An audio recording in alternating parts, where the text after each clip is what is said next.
I want to talk about one of the greatest children's picture books ever written, Where the Wild Things Are, by Maurice Sendak. Now, lots of stuff has been said about this book. I mean, obviously, check it out. Look, it's got the award. It's winner of the Caldecott Medal for the greatest thing in the year of the stuff. So, obviously, people know that this is a great book.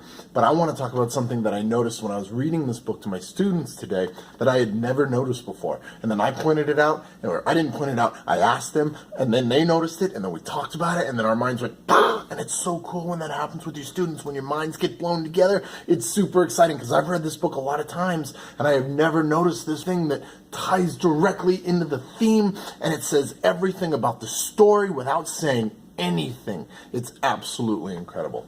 So, you all know the story. Max, that's not Max, he's not on the cover. Max gets in trouble with his mom, and she calls him a wild thing, and he's like, no, I'm gonna eat you up, you call me a wild thing, I'll show you. And then he goes into his room, and he's pacing, and he's angry, and that's not in the text, but you know that it's there, because that's what's happening when Max gets on his boat, and he goes to the world of the wild things. He's getting angrier, and his emotions are getting bigger, and pretty soon, he's in with all of the wild things, and his mom said that he's a wild thing, and he's like a lot of us, where you call me something, oh, I will show you, I'll just watch, you think that I'm a wild thing now, just check it out. And then Max lets his emotions run wild, huh? See, it's clever, right? And he has this giant wild rumpus, and everything's going crazy, and then eventually things start to peter out, and then the wild things fall asleep, because just like your emotions, they're following that arc, and Max is finally starting to calm down, as he gets control of himself, Max realizes that he is really hungry, and he does really miss home, and he doesn't need this fantasy world that he retreats into because he's so angry, because he doesn't want to deal with how angry he is. And he returns home slowly. He's on a boat for a year, right? That's what the book says. And he slowly gets home, and when he gets home, he finds his dinner, and it's still warm. And isn't that beautiful that Max realizes that his anger was misplaced or too big, and he misses home, and you get home and you realize that his mom felt the same way. And everybody apologizes without actually apologizing. And that's clear, but I never realized how clear it was until I looked at the book today. So, let's look at something. Here is the very first page. Now, notice how big and empty it is on the side. And Max continued to get more and more worked up. And his emotions are getting bigger and bigger. And he is getting more and more carried away into this fantasy land. And as he does, everything gets bigger, until it can't even be contained to one page. And it starts flowing over to even where the text was. And now Max is unbound.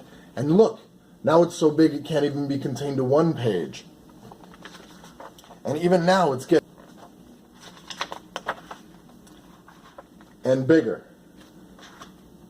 And then at the wild rumpus, when everything is at its peak, everything explodes. And nothing can be contained. The book is too small. The images are too large. The emotions are too big to be contained. His feelings are so big, there are no words. That's why there's no words in this part. Not only because all you have to do is see the pictures to understand what a wild rumpus is, but you don't have any words when you're feeling this much. You can't say anything. You cannot express it anymore. All you can do is have a giant wild rumpus. And then he starts to come down, and the pictures get smaller and smaller and smaller as he goes home, and smaller. And this is the last picture on the page, or last picture in the book, and this is really interesting. Look, compared to the very beginning, when Max is out of control. And his world is very small, because when you are in that mindset, you can't see anything in front of you. Your world is tiny. But Max is calmed down now. And his world is full again, because he's able to see everything, and he's back in control of himself. That's amazing. I love it when books are this smart. That kind of text and subtext is something that we should be looking for in all of our stories and everything that we talk to our kids about. And it was so much fun to just ask my kids to look at the pictures. I didn't have to explain it to them. I just asked them to look at the pictures one more time after we read it. And they picked it up on their own. And then they started to figure out why. And it was beautiful.